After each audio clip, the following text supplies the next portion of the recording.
Feature Friday. The freshest. That's awesome. What's up, people? Welcome to Feature Friday Plus. Today, as you can see, we're joined here by Brooke Morrison. How are you doing, Brooke? I'm good. I'm doing good. Thanks for having me. How's the time zone difference? Let's talk about it again. I mean, you guys should feel very honored because I put makeup on for you because I was not wearing makeup today at all. So you are welcome. But yeah, it's 11 p.m. and I'm ready. So let's go. Well, sure. It's 7 a.m. out here in London, and we are ready too. You know what's bizarre?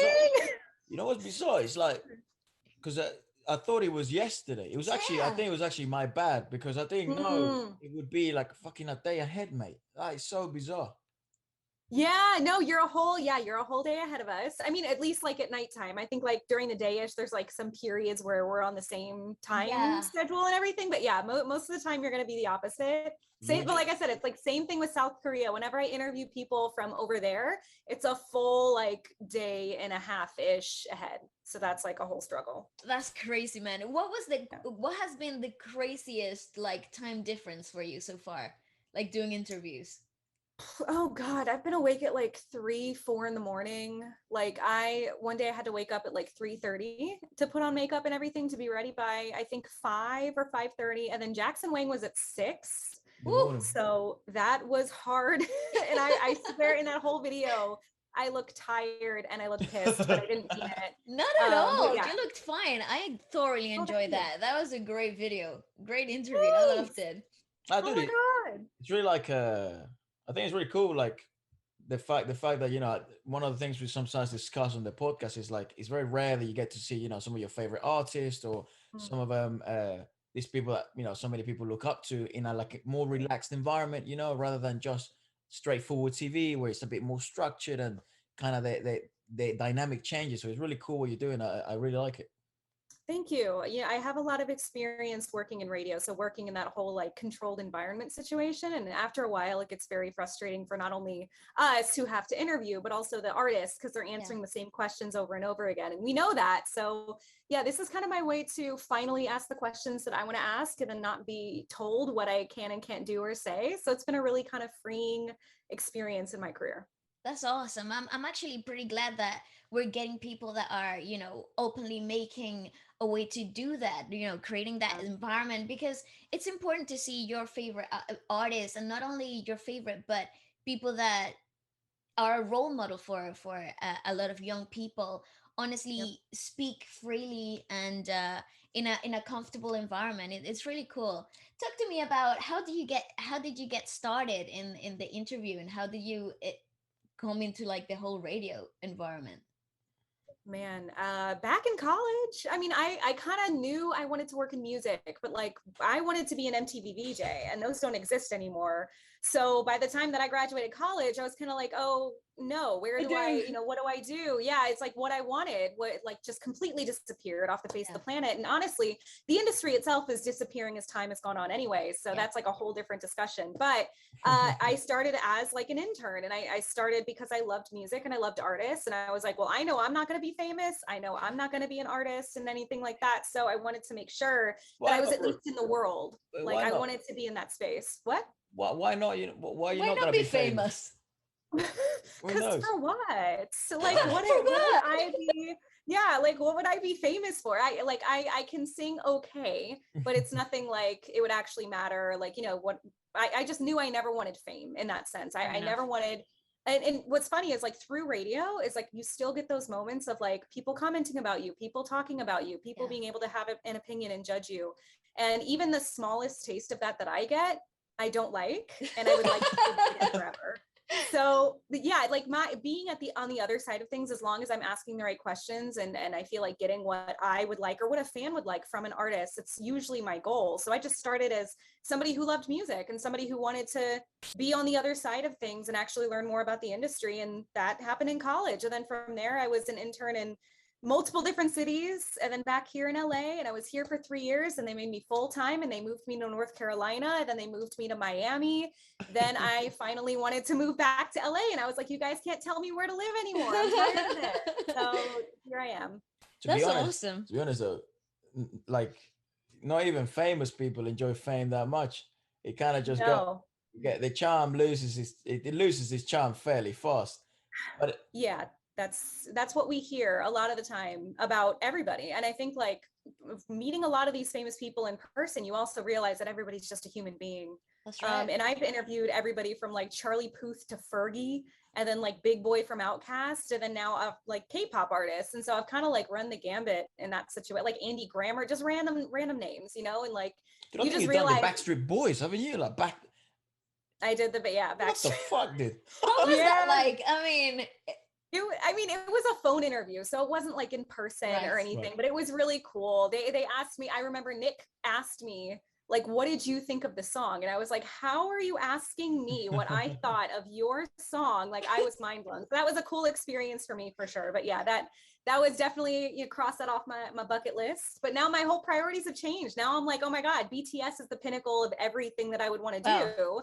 And you know, like for other people, it's like Justin Bieber or Billie Eilish. You know what I mean? Yeah. So it's different for me now. It's different. Absolutely, I totally agree with that. And I actually think both sides of the music industry, if you think about it, at regional, like in a geographic way, have so much to offer it. And I think combined, as it's happening slowly, it's kind of scary what's about to come in the industry, right? So you hear the influences from the East, and then you hear the influences from the West, and coming in together, and that fusion is just getting really interesting in the whole process of music.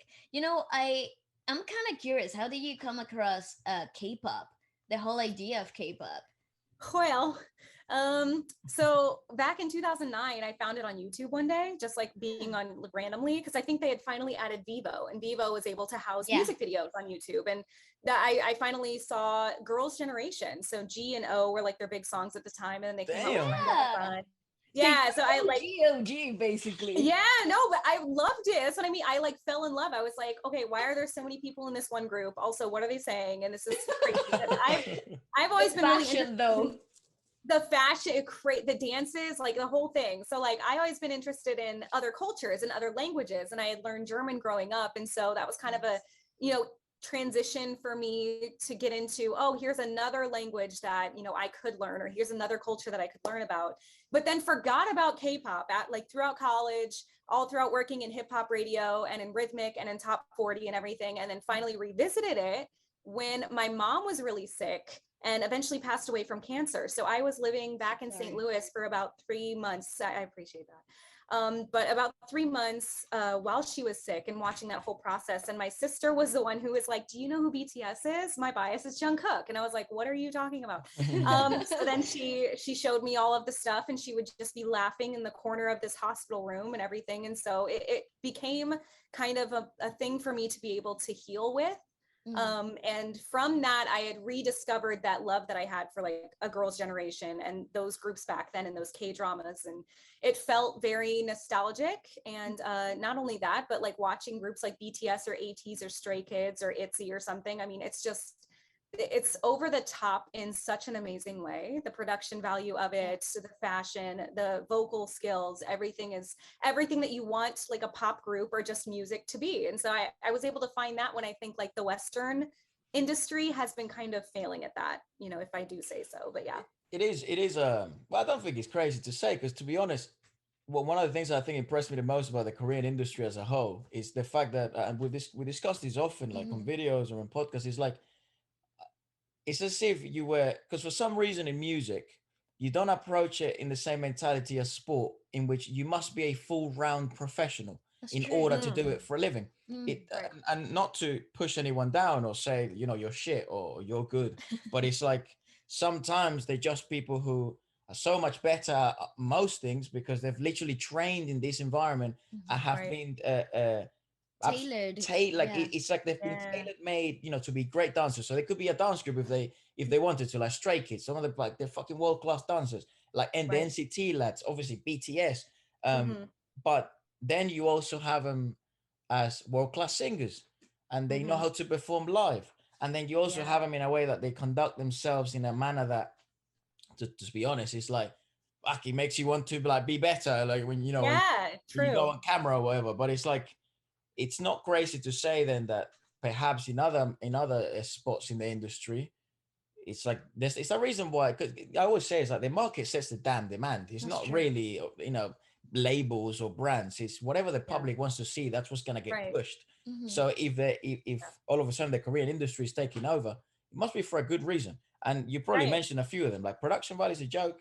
Training is insane. And the product itself, it's really It's well good. rounded. I think Yeah. what between us musicians, I think that or musical ears, I think we've all been taught in institutionalized manner that the greater the intricacies, the better the musician, right? But I think in K-pop, they've been able to accommodate, right, to both Mhm.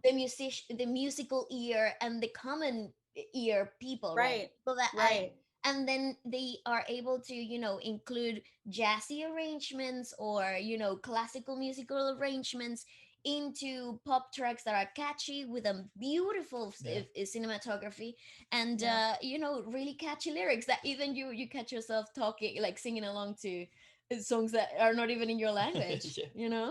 Yeah, I know. And that's what has always blown my mind about this and getting further into it and then rediscovering the older groups like Shiny or Super Junior or Big Bang. They have always wanted to be ahead of the curve. I feel like with us, and obviously they, LA and New York are apparently like the pinnacle of Western music. And everybody lives out here and everybody makes music out here, works with the same producers and the same mixing engineers and everything. And I think they're trying to keep up with themselves. Like if they hear a great song that drops on TikTok, all of a sudden all the artists are trying to create the next TikTok song. But instead, the K-pop industry is doing whatever the heck it wants to do, but they're also catching on to trends like, the whole disco trend that BTS started last year. Then all of a sudden you saw like Mago by G-Friend and things like that just kind of take over. TXT followed suit, but they are able to make it so new and so fresh and are able to make it like kind of like modern pop, but in a way that is still nostalgic in that way. So I think that we are trying to consistently keep up with those around us, and they're trying to set the tone. And I'm always hearing like the newest, like most interesting sounds from the Korean industry, and it blows my mind every single day, and I love it. It's Yeah, very I refreshing, isn't agree. it? It's I think, yeah, but the thing what the Korean industry does is it's just refreshing. It's like the Yeah. videos are probably more enjoyable than I mean, to some extent, like the They're majority of insane. both Korean industry videos, or just I guess you call them K-pop videos, kick Yeah. the ass of any video that you see in the West. Yeah. And with the same amount of production and budget, I mean, Right. sometimes you see, for example, if you think about the latest Little Nas video, I mean, the Mhm. production and the budget there is insane, right? So Right. the That's a display wild video, dude. the It is. display of Fuck me. amazing, yeah, cinematography there. But then you see, I don't know, BTS's latest video, and then Mhm. with the same, let's say that it's the same budget. Who knows? Yeah. Who really truly knows? But Right. you have something way more enticing with less, if you want to think about it. Right. Yeah. I It's so don't it's know. It's interesting.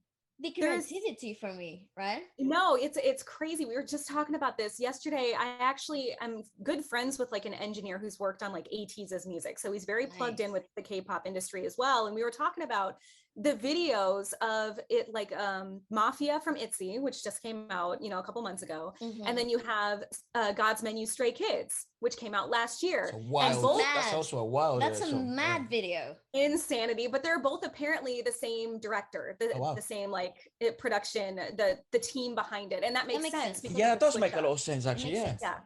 Yeah, but it's things like that where it's like they're seeing something that works, but they're also taking these risks that are insanity. And I know that people will tear apart the God's Menu video saying like the transitions could have been better and like blah blah blah, but they've obviously perfected anything that might have gone wrong in that video with anything in Mafia, because even if you didn't like the song, that video is freaking amazing. Dude, I It's totally crazy. agree. I actually Yeah. think Mafia for ITZY, it's such a performance video. It's a live, it would be a yeah, treat to I see, I think feel.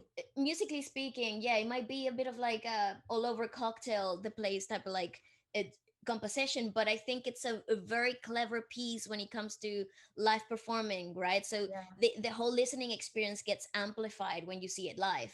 Oh It's my it, God. I cannot wait for all of this to come back and me for us to be able to too. see it live. Well, there Right, over there. Where are you again? LA. LA. LA.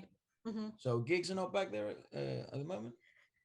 They are, but unfortunately, they're not going well, and people are definitely catching stuff at them. And so, whatever's happening right now, I'm not quite sure if things are going to continue that way, and that people are thinking that we might go down into lockdown again, which honestly I don't think is going to happen, just because political views here are so it's very split down the middle, and so I actually don't think that even would be possible. But it's not going well. That's all I have to say. I feel like if there's going to be events, it's going to be smaller. You're going to have to wear masks, whatever. But people are at Lollapalooza in Chicago this weekend. So wow, crazy, man. Brooke, give me hope, mate. Don't say we're gonna be don't say there's not gonna be any gigs. So here in London, we've there's been like some announcements, like some of our friends are even announcing that they're back touring and yeah, that's but nice. like inside the country type of tour, so like nothing international. Not yet, no. Yeah, which is it's kind of hard though to see in the craft, Yeah. honestly.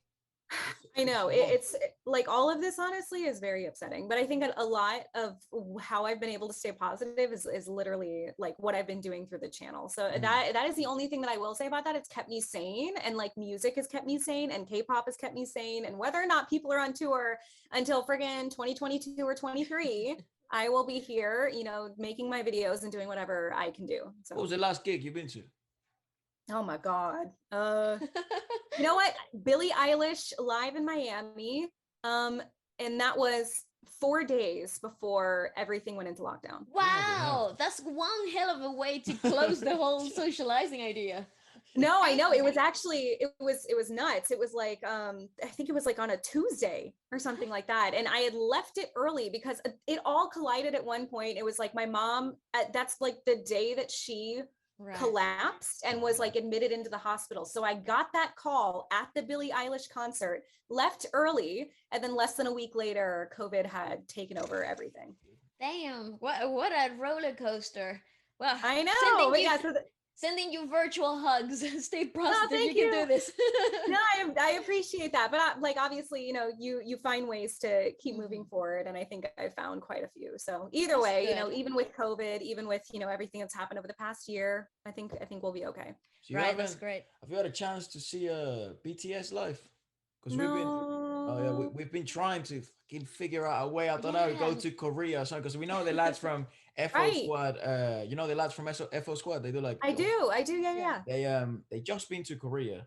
South I know. Korea, and they looked like they had a blast. Well, I don't think they did. I know, but then Korea went back into lockdown too. Yeah. So they've been in lockdown for the past like 2 weeks. I don't know if that's going to continue, but they went right before that happened, and I even told Oos, I was like, I hate you guys. Oh my God.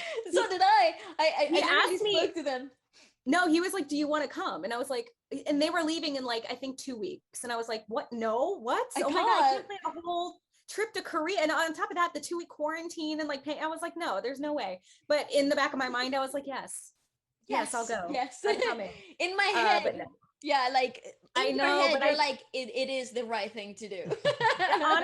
honestly, because I don't know when I'll get another chance to. But I mean, seeing BTS live is definitely something that will happen ASAP. As soon as I get back into going to shows and everything opens up again. I think they're going to announce something. I think everybody's been thinking about like they've been sending signals or something that like they might be announcing a tour for next year, so I'm hoping that's a thing.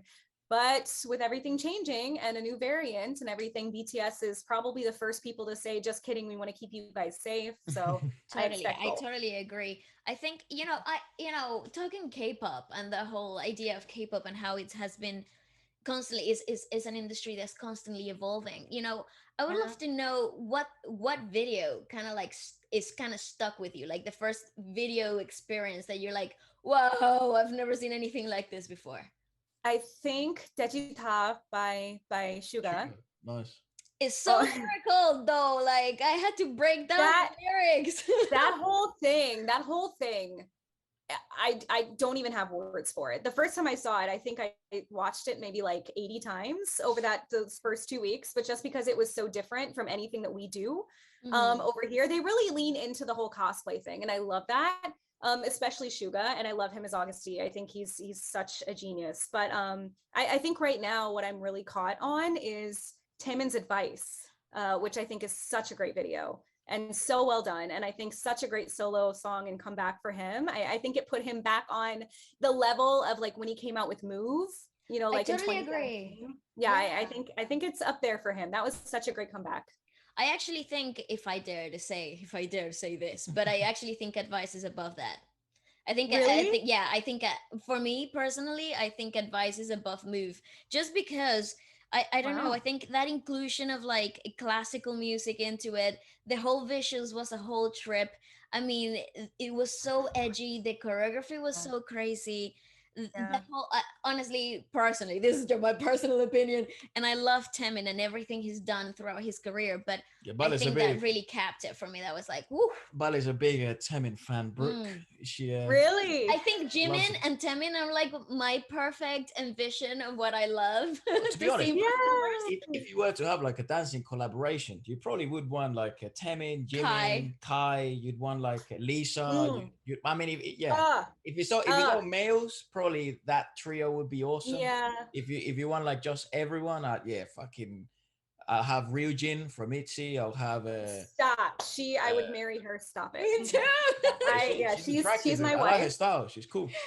No, she's legit my wife. No, but you're right. I do think, I mean, that trio would be incredible. I love thinking about Jimin and Taemin together as well, because I think they would pair together. Like, I honestly want them to collab on some level, but I don't think Oh my that they God. ever could. They're in different labels and like whatever, but that would be such an amazing thing to happen. I think it Didn't they would do? break the internet, though. I But think I that know it would would. break. you know, It for would. those like award shows, Brooke, like those TV shows and variety shows. didn't They they do something? collaborate? They did something like fast, like it was Like a like dance him, thing. Temin, and someone. It was Jimin, Temin, and someone else.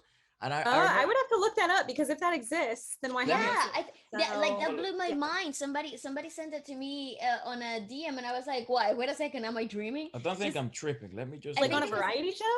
I think it was like in the you know in the award shows when they do like little Yeah, yeah. variety moments. I think one of those collab stages was Jimin and Temin together, Oh and my God, I gotta see that. they dance covered Yeah, yeah, Michael yeah. Jackson or something, and it was Oh, I gotta see freaking. that. That's insane. It was That is on insane. I'm gonna send it to you. I'm gonna send it to you so Please. you can have a look.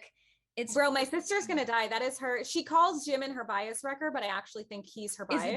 biased. But yeah, I but mean, whatever. in BTS, I think in BTS for me is Jimin is my bias, and then there's V. Yeah, I mean, there's always gonna be V. That's the thing. It's like he's always gonna be there, and you just kind of have to live with it. My bias is RM, and my bias wrecker is Suga. So Ah, woo, damn, you just like the big old guys that are they're okay, RM intimidates me so much in so many different levels. Like I don't think I could have a straight conversation with that man. oh my God, I would love it. I would sit down with him and just like talk to him about everything. That, I think honestly, that's like a secret wish of mine. Like, you know, in the back of your head, you have dreams of like what you would want to do. If in a perfect world, if you got to meet your favorite person and sit down and have a dinner or something like that, that person is RM for me. Yeah, so I think about that quite a bit. Probably a good choice as well. Because I reckon He's I'd a love great conversationalist yeah, as I'd well. love to know whether like he listens to podcasts and stuff like that, because he seems like he enjoys just fucking talking. So because given the fact that he's also bizarre, because he's like low key really fucking clever, because the way he's learned languages and the way he communicates. I don't think it's low key. I think that guy, that man is But very. he plays it off. He plays it off like I'm normal. You know what I mean? But it's like you're not, dog. No, no, No, and that man, and I even just said this in like my latest reaction that I did whenever they covered I'll Be Missing You. Oh, my earring fell off. But I said that. I was like, because from coming from somebody who has learned second languages and then is trying to learn a third, that to retain that much information to be able to speak in both languages for him, it must be not only super exhausting, but it's a level of attention span, and it's a level of retention that I probably will never be able to achieve in my life. It's a very rough thing to be able to do unless you're born and raised in a household that speaks multiple languages and you hear it all the time and you hear it in spoken conversation. So for him to just be able to speak English that well and then continue to be able to, even though he's not around a bunch of Americans and doesn't hear it every single day, is crazy to me. Like that man shocks me.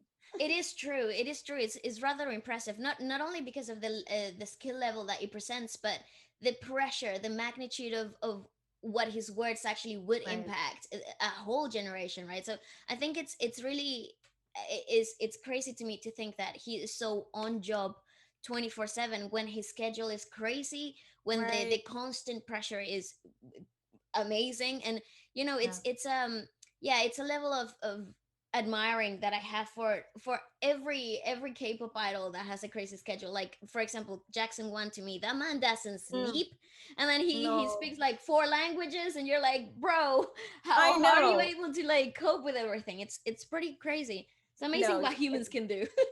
it doesn't make sense the first time. So story behind like the Jackson Wang interview too, they canceled on me 3 times before I was actually able to finally do it, and I fought for that interview.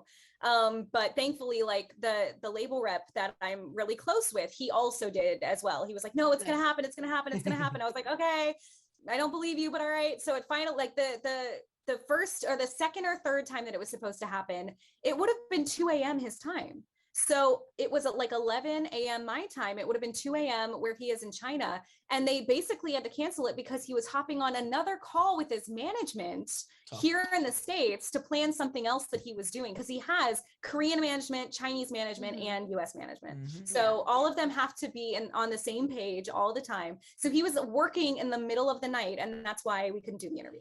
So that was crazy. That is crazy as well, dude. It's like, yeah, it's so hard also to say you're someone that you kind of enjoy his music, but they go so much behind the scenes, and I think it's so that's why I enjoy this whole podcast settings and the interviews you do, Yeah. because it allows those guys to kind of give you a tiny little insight into knowing what really goes on behind the scenes, because that's also something else. We're just talking about fame and all that stuff. It's like when you see those guys walking around the street, they're not just normal people walking around the street. They're like, they have probably 2 hours sleep, 5 hours sleep.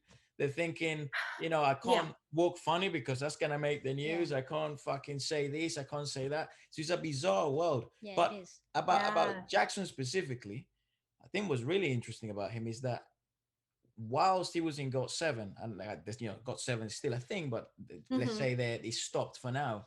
Um, Having that vision of, let me build something already with me, so Very that smart. the future, the next 30, 20 years of Jackson Wang It's look mine. look upwards and don't look stagnant. It's really smart. Did you ever talk to him regarding like The building of the Team Wang brand. from the beginning? Because been quite a So while. it's definitely this past interview session. It was right after the whole announcement about GOT7 came out. So they even kind of instructed us to not mention that. So I tried to ask a question in a sense where it was like, now that you're able, to focus on your solo career, how does this feel, being able to, and he kind of said the same thing. He was like, well, we've always focused on all of our solo careers, so this isn't anything new to us, but it definitely gives us more time to have a personal life. And then something that I found out kind of later down the road is, with like Team Wang and everything, he was never able to actually promote that in Korea when he was signed with GOT7.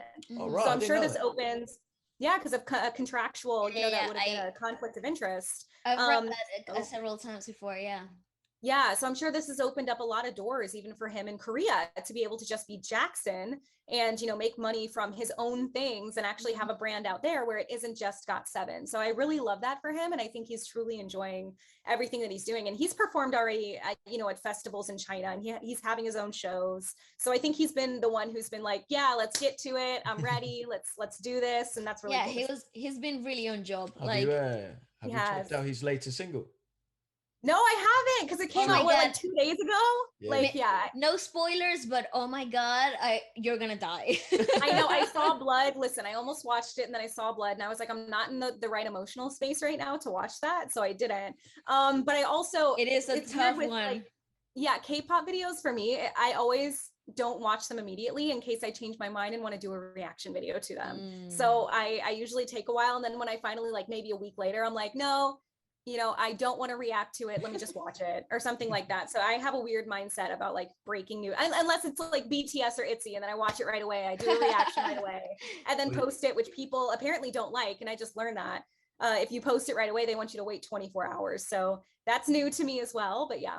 Here's what I think about that. The whole 24-hour rule is like, I don't know if it's a rule, but it's just some people don't like it, right? Yeah. It's interesting because I think the thought behind it is that if you were to drop a reaction on something that's very new, people might choose to watch the reaction over the over the original. video. Now, Yes. from Right. what I've noticed, I don't think that's ever true, I don't but either. because I think like I just look at it from my shoes. It's like say for example I don't know Sugar drops a video or Eminem drops a video or I don't know Royce the 5'9" drops a video. Some of Mhm. my favorite rappers. I would go to I would listen to the song first and then I Right. would listen to what people are reviewing about it. Yeah. Right. Because it doesn't make sense, and I think also the way I think that the way we usually like to do reactions and reviews is not to watch it straight, but to chop and give our thoughts as we go, like to Right. chop and converse, and because Yeah. it's more of an experience rather than a listening party. I think with listening parties, if you were to drop them like 30 seconds after, like an hour after the full album it released, I think that might be tough. I don't know. But when it comes to the 24-hour rule, from what I've seen, I don't know the thought behind it, whether it's more of a, it might I think hurt it's that. numbers of the video, the original Yeah, I video. I think it, don't know. and I think it Yeah. also comes with like that morality thing, like it's like you're betraying your favorite band type of feel, you know. I know. I So kind of think it comes from that I've gone back aspect. and forth with that, and I've talked to like a couple of other creators as well. Because when I realized it was a thing, and when I realized I was getting those comments, and they were like, obviously very negative, like, "How dare you? You're not a real fan. You're not real army. You're blah blah blah." I was like, "How dare you not tell me that I'm not or how dare you tell me I'm not a fan of like some of my favorite artists?" I was like, "What?" To me, I was very hurt by that, because I would never want to come across that way. And either way, you know what I mean? It's like, first of all, you're telling me what I think, and that's not true. And then second of all, you're telling me how to conduct myself, and you also can't do that. So I've been going back and forth with a lot of that, and trying to see, obviously, again, from their side. And yes, the logic is, you're taking views away from them. But, again, it's like from somebody who comes from radio and who comes from a background in vlogging and in writing vlogs and a journalistic background, that's not true, because people are going to go straight to the actual content itself first, and not, a review of that content, unless it's a restaurant. That's the only thing that I could think of, I reviews actually or agree with something. that thought Here's process. the other thing as well, Yeah. right? Given, I know YouTube gets lots of fucking slack, but props to them for kind of introducing the copyright system to some extent. It is Right. messed up in certain ways, but it really well implemented in others. Like for example, Mm-hmm. if you do a review of a song, right? Like even that streaming value doesn't go to you; it goes to the artist. No. Yeah, I So don't make a lot of money from the channel at all. Like, either way, it's like, if I'm doing it, it's not for clout, it's not for money. I gain basically nothing from it, I guess, except for, numbers and subscribers, and maybe eventually that would lead to, I don't know, partnerships and, brand deals or something like opportunities, that. yeah. But yeah, but ultimately at the end of the day, I do it because I enjoy it. And I think a lot of reactors do, like it's fun sharing this stuff with other people who enjoy the things that you do. And since I was stuck kind of like doing radio and not able to talk about it, especially when like Dynamite came out and things like that, I thought it was the coolest thing that I was able to share this with people, and people who wanted to watch me enjoy that kind of stuff. And it didn't even occur to me, that kind of thing would be an issue. So that's definitely been like, it weighs on me sometimes. But you want to experience that as well. You don't really want to have to like wait a certain amount of time before you're able to do something or watch something or drop something, or it's a very interesting feeling. But I do understand both sides. I'd say, Brooke, don't pay too much attention to the negative ones. Just brush him off. And if you want, you can use Hey, those little hands and easy you to can say. fight him. Don't worry. Right? I know. Well, that's what I mean. It's like, ultimately, people get real bold behind the keyboard, and that's all it is. Yeah. What's something like from BTS specifically? It seems you like ITZY as well, right? Quite a I bit. do. I love ITZY. Yeah, but I've been enjoying their work lately. I wasn't like in the original, what would you call it? Like the previous comeback, like Mafia. The Mafia. video, the video was definitely a trip, right? The song, not one that I've been playing like as much as I've been playing Not Shy, for example. Like that one, fucking everyone was playing it all the Yeah. time. But what has been some of your favorite works from both ITZY and BTS that you've enjoyed all throughout your years of knowing K-pop?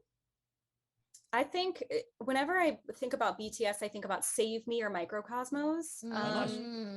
Yeah, I just I think Save Me and then I'm Fine, those two together, and those two performances whenever they do them together, I think is flawless. And I think those songs are so well done. But I also think that Euphoria, Jungkook solo, is one of the best Yeah, it's a created joke. pop songs of all time. Like I promise you, like, and the man who wrote it has done classes on writing this song. He has like done videos on writing this song, because again, it's like it is such a great example of good pop music. And I think it was given to Justin Bieber and he said no. Oh, wow. And then it was given to Jungkook. So I think that he did it flawlessly. I could replay that over and over again. So I would say those are like my top BTS songs when I think about that. And then for ITZY, honestly, I think everything that they've put out so far has been, and it's only been since like 2019 as well. So they don't even have that big of a, yeah, they are babies, but it's yeah, Not Shy, Wannabe. I mean, I love Icy. Everything that they put out is really good. And then Mafia, I know that, you know, people are back and forth with it, but I think it's a bomb song, and I think I probably love it more just because it's ITZY, and I'm like, oh my god, it's ITZY whenever it comes on, and then I just start dancing. Yeah. So it's probably what that is. But I think all ITZY songs that I've listened to, oh, and Shoot off their album too. Yeah. The song Shoot from Mafia, epic. I think epic. It's hard. Like say you like a group a lot. Like, you know, we enjoy a lot of EXO, a lot of BTS, a lot of, you know, ITZY, like Girls' Generation. We've enjoyed a lot, and I actually adore Mamamoo's work. Mamamoo. Whole of their discography is, to me, is just wonderful. Yeah, it's so hard. Dope. Yeah, she is. It's really hard to then kind of be critical or unbiased when you sort of make a review, like say for an album or for a specific song, because it's hard to be objective, because I always find like, fucking no, I love this, but I must put myself in the shoes of why might someone not like this as well. Because not everything can be positive, but in my head for some reason, say for example, like when I heard August D's Sugar's first mixtape, right? Yeah. And then when I heard his second mixtape, I was like, dude, this guy arguably is one of the best rappers in the world, and he doesn't even speak the language that I know. I don't. So I'm missing out on lyricism, and I still think he's one of the best rappers in the world. It's like, it's wild. So so then when I hear him rap now, it's like, fuck, the guy's a joke, but it's so hard to be like, you know, be like consistent, objective with reviews and stuff like that. So it's very difficult to turn that sort of, what would you call it, like a fan mentality off, and then kind of like a review mentality. But it's certainly, I mean, it's certainly a pleasure to like review any of these people's work, because it's like, dude, it's so hard. I don't think there's a genre right now where you can listen to a lot of it and then not get tired of it, still be refreshed and sort of surprised by things that they may do, and be able to like express your opinion, and then people also have their own, and this sort of like sense of community that's going on at the moment with the whole Korean industry. It's a very, very unique experience. I think probably one of the most unique in the world. What has been the album or the artist that you have had to consciously put yourself from an unbiased position to really review their work? Because I think it makes it better, even if you look at it from like, okay, I'm not gonna from a critical perspective. I'm not gonna be a fan. Like I'm gonna listen to August D #1, and I'm not gonna be a fan. I'm just trying to be like fucking, you know, like I don't know anything about it, you know. And I've done that. I've actually done that with August D, and I will say, like, there's quite a few of his songs that are amazing, like just wonderfully done. But there are also some that, like, you know, I wouldn't listen to in a playlist, or, you know, like wouldn't put on again just to listen. But, you know, his song People off of his latest project is one of the best songs I've ever heard. You know, like anything that he touches to some extent, it will be good. But yes, there are some songs from him that I have been like, that's not my favorite. I'm not really a fan of that one. But I do think that, like, my new kind of like walk into the Taemin territory has been that, because I wasn't a fan before, because, you know, I got into all of this, like, you know, again, kind of like last year as an actual fan, kind of die hard, keeping up with all the artists and all the albums and all the drops and all the comebacks.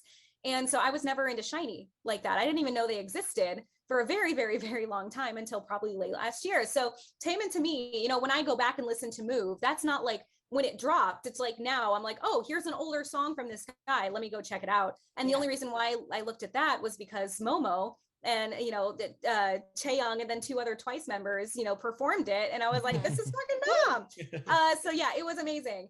But I will say again, like I've had to look at, you know, Taemin's albums from not a fan point of view and not a diehard or anything like that, but kind of go back and be like, oh, okay, like what is this guy about? You know, like what does his voice sound like? What kind of songs does he make?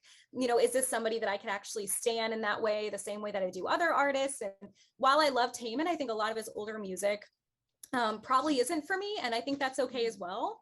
But a lot of his newer music is. So, you know, I think that is one artist where I've had to go back and forth with, okay, you know, do I treat this as like an ATEEZ, who I love, by the way, I think all their music is amazing, like an ATEEZ, Stray Kids, BTS, ITZY situation, or, you know, am I looking at it as, you know, like I have never necessarily caught on to EXO in that way either. So, you know, it's kind of the back and forth between like, you know, that they're great artists, you know, that they're great dancers, you know, that they put out quality work, but does it resonate with you, and you know, does it make sense in that way? So I think Taemin would probably be an example of that. Listen to Dio's latest solo album. Yeah, I haven't seen it. It's good. Listen to it. It's a wonderful listening if you experience. like acoustic stuff and R&B type of vocals, it's good, because I think that with EXO sometimes it's very pop sometimes in electro. Well, not because electro pop is more kind of like disco. ATEEZ influence. What would you call it? Yeah, like, I get what you're saying though, because like Super M is the same way. Yeah, exactly. It's very electronic. It's very electronic music driven, right? And so the drops become very EDM-ish. So if you're not into that type of atmospheric, like club banger type of stuff, then you might not enjoy it as much. But with this solo album, the acoustic and the R&B stuff. Kai's solo album was amazing. Yeah, unbelievable. Oh my god, I have a physical copy just chilling in my wardrobe. I wish like the ones, so we have a lot of K-pop stores here in like LA, just the LA area, not in the States, but in LA, because you know, coming from Missouri, we don't have any in Missouri. There's one in all of Florida. When I was in Miami, that was it. But yeah, there are so many here in LA, but they are sold out of the version of Kai's album that I want, and they have not restocked it anywhere. And there's only like one other version that's been restocked, and it's the one that nobody wants. So I'm trying to get nobody wants. Well, because apparently it like doesn't, I don't know, the better photo cards and the better concept is the one that everybody's sold out. So that's the one that I've been looking for, but I cannot find it. So Baekhyun's album as well. All three mini Bambi. albums that he's what a man. Baekhyun Bambi back there. I don't know if you can see it. Dude, it's one of the albums of the year without a doubt. The City Lies mini album is just such a wonderful cruising through town type of vibe. UN Village. That is a fantastic. I mean, yeah, I love that song. Fire. And then his Candy mini album, right? Yeah. Fantastic. Such a summer tune, right? That whole concept and video and choreo, it even went viral on TikTok. I know. That's one of the moments of 2020. Yeah, absolutely. Totally. The aesthetic was freaking fire. Loved everything about the music video. So colorful, so freaking vibey. Who is it that did a cover of Candy that I let from Mamamoo? Was it Ween? Ween. Yeah, that cover was actually a joke. Yeah, it's a good cover. Really nice. Really nicely done. Dope. I gotta see that. Yeah, and then his latest work, his latest solo album, for Bambi. Oh my god. So I mean, Baekhyun is my favorite from EXO. Like he is my one of my top soloists. Like even somebody asked me the other day, like, who's the top like 3 soloists in K-pop right now? And I would what? That's a good question. I know it is a good question. I mean, IU is obviously up there, but like, you know, I would say personally Taemin and then maybe Baekhyun. But like, I think everybody kind of has a different vibe for who they would pick personally. But yeah, it was a really fun conversation that we had. It was like, you know, a bunch of like kind of YouTubers and production people, and we all like decided to go out to dinner and have somebody screamed at me about Everglow versus ITZY, and I was like, oh my god, we're not having this conversation right now. Stop it. So it was like a very heated night, but it was a good one. But we just had that convo, so it was good. That's great. What are your top 3 soloists? For me, definitely, I would think just because Kai dropped he's such a bias for me. Like I adore his work since like early days. I love like from 2012. I adore his stuff. So having that solo album was like God-given gift. So yes, that for me is amazing. I would think Taemin as well. I love his edginess and his risk-taking approach to making music. So even from his early work, I think I really do admire that guy for his artistry.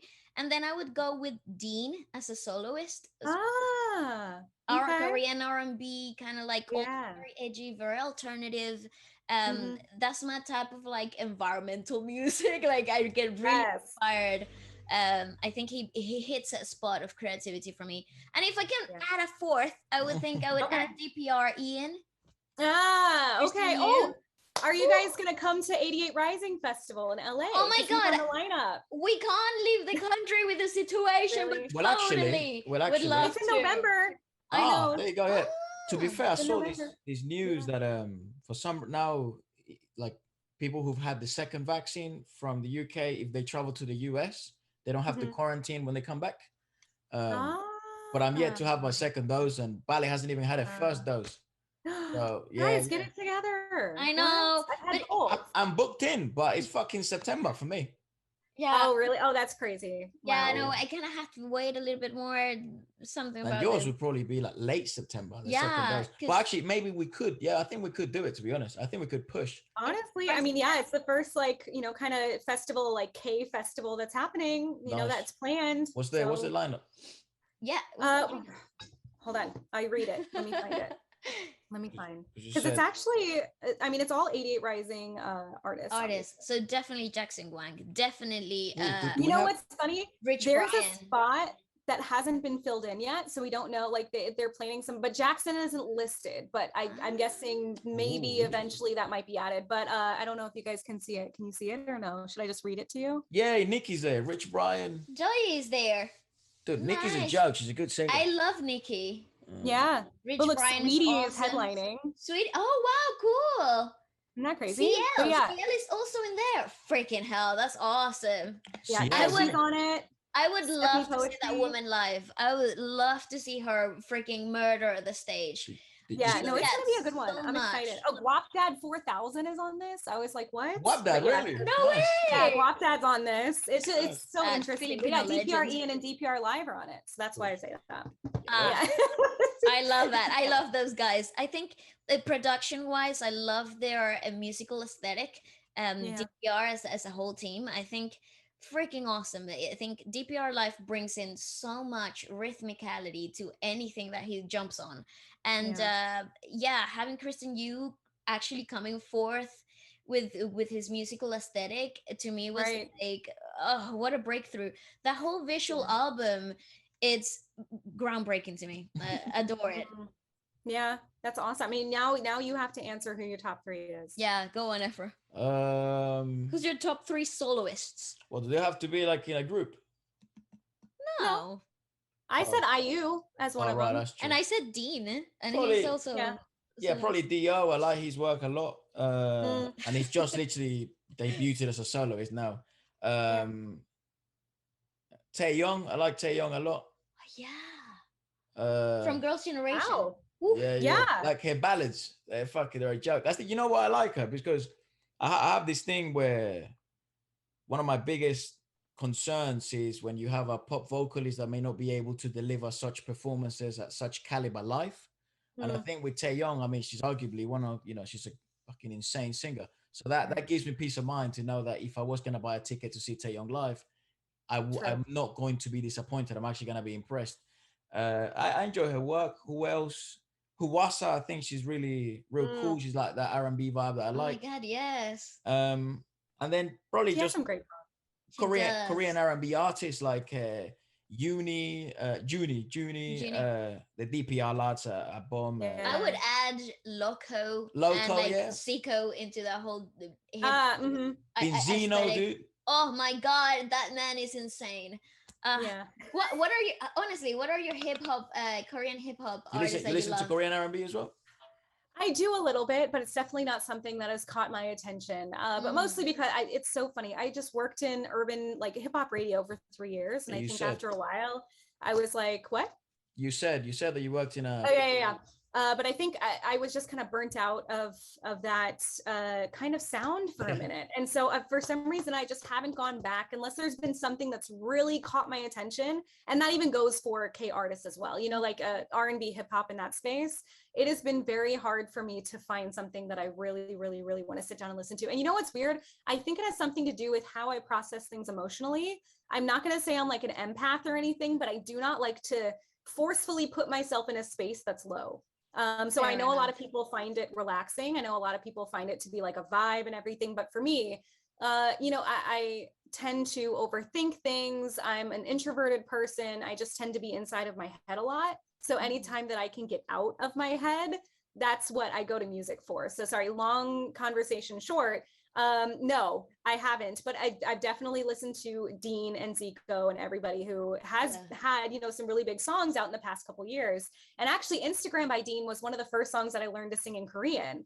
Nice. So that has a big, space in my heart.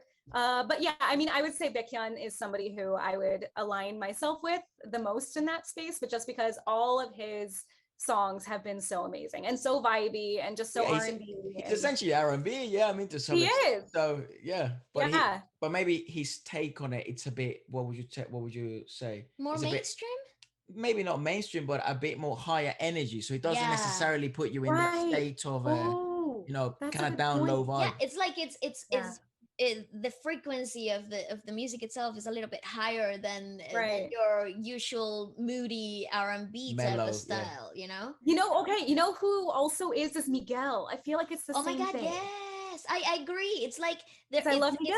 It's like a happy, edgy R&B vibe. Instead of dropping you, it elevates you to this more serene vibe rather than a chilled out, low down. Chilling out, yeah, that's so true. And I honestly don't like that about me, that I can't listen to certain music or I can't watch certain movies or certain shows. Like I even stay away from like sad movies and things like that. But again, I also think it's over the past couple of years, just the stress I feel like I had been under, and everything that's happened, which I'm in a much better space now. I just think that life goes up and down or whatever. And I think I'm getting back to a place where I could enjoy music like that, or I could watch movies like that, or, something. But yeah, it's very interesting. I think how like I interpret music on the outside and how it affects me so deeply. So Brooke, may I ask, given the fact that you said you're a bit introverted, I mean, I wouldn't fucking say so, but I know, right?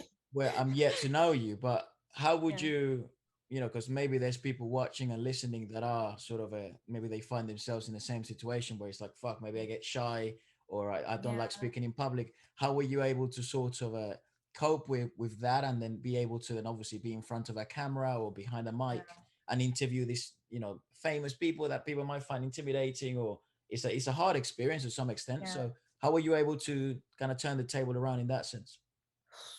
So I think honestly, I think it was just trying to prove people wrong at first. I was a band kid, and I was also kind of like an ugly duckling, like in middle school and everything. And I think I grew up like in maybe like junior year of high school. So for me, a lot of the time, I don't know what that means. Was junior, middle? What does that mean? Oh, middle school is like like 12 to 13, 14, 11 to 14 years old. All right. And then 14 to 18. Yeah, so it was like seventh grade to year 9. Yeah. Yeah, but everyone was ugly in year 9 and year 8 and year 7. No, and you're right. That's what I'm saying. It's like I don't think I have a different experience. I just think that it's the way that I turned it in my head into something that helped me in the future. So like instead of being defeated, I was always like, I'm gonna show you guys someday, and I'm gonna be better and awesome, and I'm gonna continue to look better and be better, and all these other things go like getting older. So going into college with that, I was also taught from my parents that closed mouths don't get fed, that nothing's going to happen unless you act on it, that opportunities are going to come to you and you have to jump on them. And that continued through radio. Like you're put in rooms with celebrities all the time, and it's the experience that you make it. It's the opportunities that you take and what you make of that. So if you're ever given an opportunity and you stutter on it, or you kind of like, I don't know if I can do it, it's going to go away.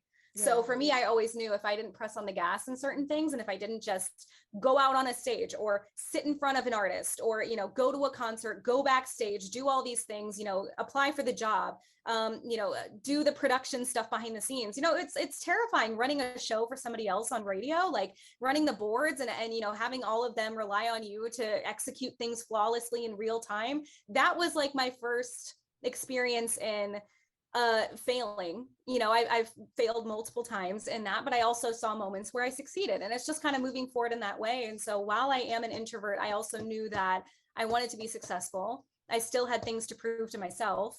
And, again, it's like I was taught that closed mouths don't get fed. So it's either you act or you don't. And if you are given an opportunity to interview Jackson Wang, as much as my freaking heart is beating for 2 hours before that, and I'm sitting here literally about to crap myself, you have to turn the camera on and just say, hey, what's up? My name is Brooke. And that's it. So, and then I go back to sleep. I take my makeup off and then I'm like, that was fun. And then I go to sleep. So yeah. I was gonna say what because from a personal perspective too, what are your recharging type of things that you do to get back to yourself and re-energize and stuff? I eat, which is not great, but I also work out to counteract that. Well, there you go. That helps a lot. Music, of course. And what's funny is I was just telling somebody this yesterday. I go to malls. I go walk around the mall. And I started looking at that as a coping mechanism a long time ago, because I was moving to so many different cities and I was far from my family. But the one thing that's always the same is a mall. They're the same stores, the same smells, the same Auntie Anne's or Wetzel's pretzels. And it felt like I was back in Missouri, or it felt like I was back in college or something like that. So living in LA, I was broke. I couldn't buy anything, but I was able to just go walk around. And so that became kind of my peace. And so whenever I'm feeling overwhelmed, or I feel like I don't have a grip on things, I will go walk around a mall and window shop and get inside of my head and think. And it's enough of you're surrounded by people without being alone. So I would say that probably. That's sort of actually, like a window shopping sort of thing. It's like therapy. Take in the whole environment and find a way. Oh yeah, also actual therapy is great, and everybody should go see a therapist. Mental health is very important. Yes. I also have that, Yeah, no, it's very tough. I mean, those are necessary things, though. I totally agree with that. Yeah, they are. But I mean, my work in general, I even work for a record label now. That's my life, and that's what makes every single day worth it. And you wake up and you do some epic shit. And it's the same thing with YouTube. You edit a video, you put it out. If people respond well, then you had a good day. Yeah, I totally agree. I think it's all about perspective, though. It's all about how you take things as they come, and how are you able to take the bad and make it good, because you can, and it's all under your doing, your perspective of things. And I really like your point of seeing things. I like that. Actually the mall walking around and the window shopping is totally relatable. I agree with that. Yeah. That's actually odd, Brooke. Something Ballet seems to do as well. Yeah, I do a lot. Yeah, but I never looked I love it from that mentality of it's sort of, it's the same everywhere you go, isn't it? It's sort of the same shops, the same smells, the same kind of vibe and atmosphere. And that's a peculiar way of seeing it, but it's so true. It's like, what? It is. Because it took me a while to figure out too. It took me a while to figure out why the hell am I walking? I went and got in my car alone and would go drive to a mall on the weekends and walk around alone and not buy anything. So yeah, for a while I was like, why am I doing this? Am I stupid? This doesn't make any sense. Everybody has their own way of, releasing tension. Some people go surfing, or some people will go write a song, or, literally go sit and watch a movie, which I do as well. Sleeping is also very therapeutic, and you should do more of it. But yeah, I will say that took me a while to figure out why the heck I was doing that too. And it hit me one day. And I was like, oh, okay, this makes sense. I see the same Nike store that I see back in Missouri, and they all look the same. You walk inside, all malls look the same. So it just feels like you're back home. Because here's something I've noticed with people, especially, that say sometimes it's like, oh, I'm a bit shy, or maybe I just like, being to myself. And I have some mates like that. And one of the things that we sometimes discuss is maybe sometimes, it's more about your surroundings rather than what type of, what level of extroversion or what level of introversion in that spectrum are you on, and how comfortable you are in those situations too. I think that adds so much because I'm sure you have mates and friends in which you feel very close with, in which it doesn't matter what time of the day or what mood are you on, or what sort of how introverted that day you feel, how extroverted that day you may feel, I may feel, you may feel. It's still, you're still able to, communicate, have fun, and adapt and sort of enjoy, still be sociable. Because there's this sort of, I think, misconception of if someone may be introverted, or they may see themselves as that. They may not be very sociable. But Yeah, I think that actually matters more on what their circle looks like, because I'm sure they have mates, definitely. so it's kind of the surroundings that spark that level of Yeah, uh yeah, extroversion or introversion. So yeah, you've certainly been able to switch it on when you need to, though, because right, you obviously do it for a job. But right. certainly very, very intriguing how it doesn't seem to matter as much as people think. I don't feel Mm.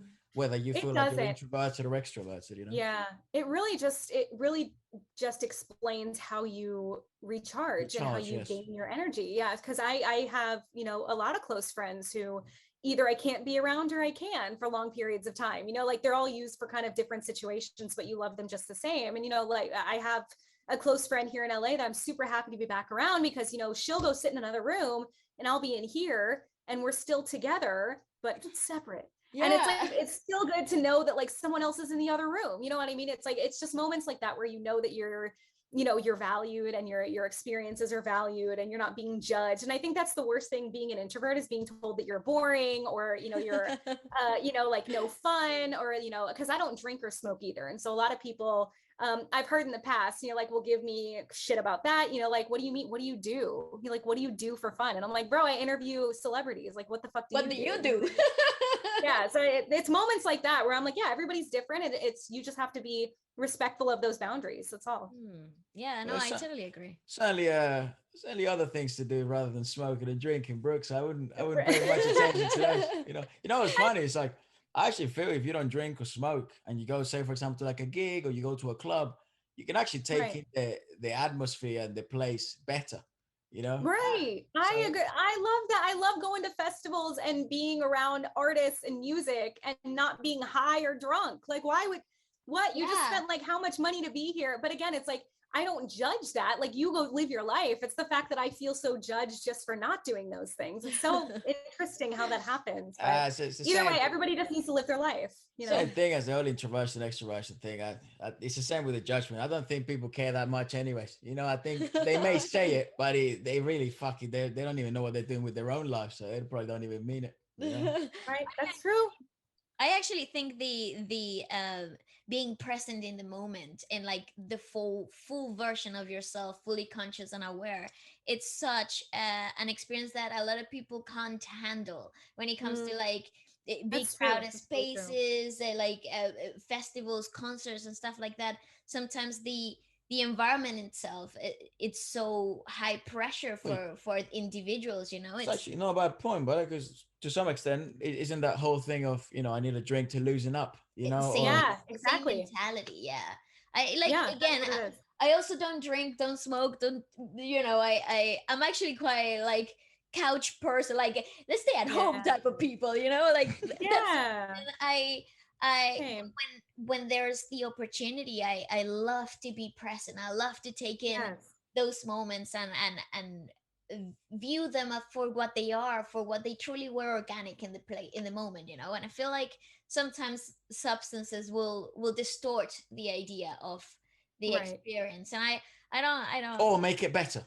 no. Or make, I mean, here's the thing, like if that's what you need, then go be successful. You know what I mean? Like I'm go only do it, joking, go do Brooke. that shit. Kids, please, no drugs. I mean, actually, if you're a No, kid, go I'm and just watch saying, this. like in It's general, not for hey, fucking you. hey, if you're safe, if it's not going to kill you, like if it's like a psychedelic or something, like hey, do what you gotta do. I'm not If you're endorsing in that, for but the I'm just trip, you're saying, in for the like, trip. no shaming here. Like it's, go ahead and live your life. But Sure, yeah, for sure, me, sure, it's just Brooke. something. But if you're a kid, don't fucking do it. You're crazy. Oh, right. Yeah, if you're a kid, And no. stay in school and Listen to your parents. yes, all of that stuff. And yes, work Actually, hard. if you are a kid and you're watching this, fucking don't, mate. I swear. Oh my gosh. Listen, Brooke, I've really enjoyed talking to you, and such an amazing experience to, get an insight for what it is, the entertainment industry in the US. Because, we grew up in the entertainment industry in South America, Venezuela, Mm. working. I used to host in the radio too when I was younger. Oh So wow. I totally understand the whole boundary situation. when it comes to communicating. And the Even stress. even in radio, when you think you are freer than it is on TV, I feel like there is still, agendas and checklists that you have to follow. Well, you're running someone else's show to some extent. That's you right. are. That's very true. So, yeah. So I totally appreciate your insights and your whole perspectives on the Korean industry. So thank you very much for coming on.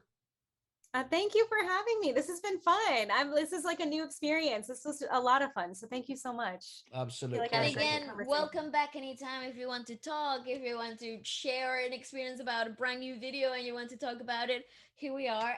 And if you're in London, hit us up. Okay, I will. Yes. Oh my God, you guys should go take a nap. I had no idea it was so early over there. That's crazy.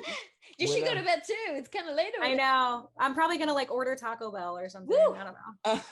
They actually just opened a Taco Bell over here in London, and they're near. Really? Yeah. And we're just loving life. It's actually not bad. Yeah, the churros are all right. Actually, they're not bad.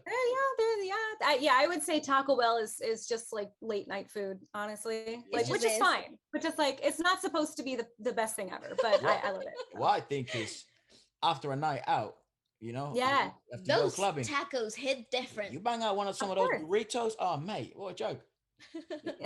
I do honestly miss those birria tacos, like the proper. Oh my God, LA has the best. You guys gotta come to LA. Yeah, they're everywhere. Everywhere, like even across the street.